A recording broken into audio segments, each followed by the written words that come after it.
తెలంగాణ ప్రభుత్వం 42% రిజర్వేషన్లు బీసీలకు ఇవ్వాలని మొత్తం రాష్ట్ర వ్యాప్తంగా కుల సర్వే నిర్వహించి శాసనసభ ద్వారా చట్టాన్ని చేసుకొని గవర్నర్ గారి ఆమోదం పొంది రాష్ట్రపతి దగ్గర పెండింగ్ ఉన్న అంశం అందరికీ తెలుసు.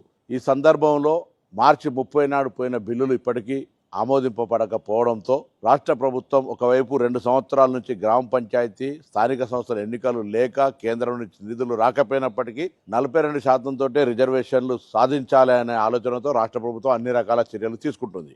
ఈ సందర్భంగా శాసనసభలో అన్ని రాజకీయ పార్టీల మద్దతుతోటి బిల్లులు పాస్ చేసినప్పటికీ దీనిలో ప్రధానమైనటువంటి నిర్ణయం తీసుకోవాల్సిన కేంద్ర ప్రభుత్వం మౌనంగా ఉండడము, తదుపరి చర్యలు తీసుకోకపోవడం వల్ల ఈ అమలు జరగడానికి జాప్యం జరుగుతోంది.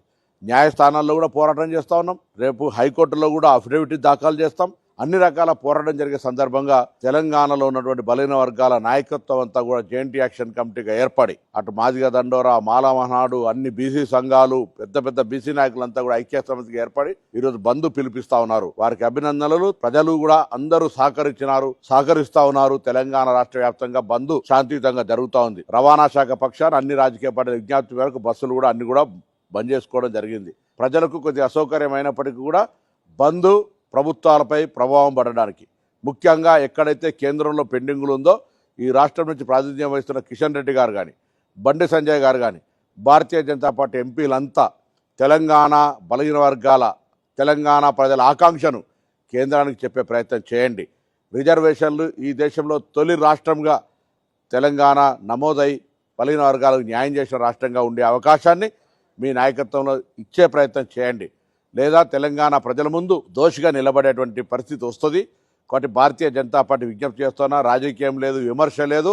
ఈరోజు బాధ్యత మీది, కేంద్రంలో ఉన్న బాధ్యత మీది. రాష్ట్ర వ్యాప్తంగా మా బాధ్యతలన్నీ నిర్వహించినాం. మళ్ళీ ఏ చట్టమైనా ఏ న్యాయస్థానంలోనైనా మా వాదన వినిపించడానికి సిద్ధంగా ఉన్నాం. కానీ నిర్ణయం తీసుకోవాల్సినటువంటి కేంద్రం భారతీయ జనతా పార్టీ చేతిలో ఉంది. కాబట్టి వెంటనే ఎటువంటి జాప్యం లేకుండా 42% అమలయ్యే విధంగా చొరవ చూపెట్టాలని తెలంగాణ రాష్ట్ర బీజేపీ నాయకత్వాన్ని, కేంద్ర బీజేపీని సందర్భంగా కోరుతూ బంద్లో పాల్గొంటున్న ప్రతి ఒక్కరికి అభినందనలు.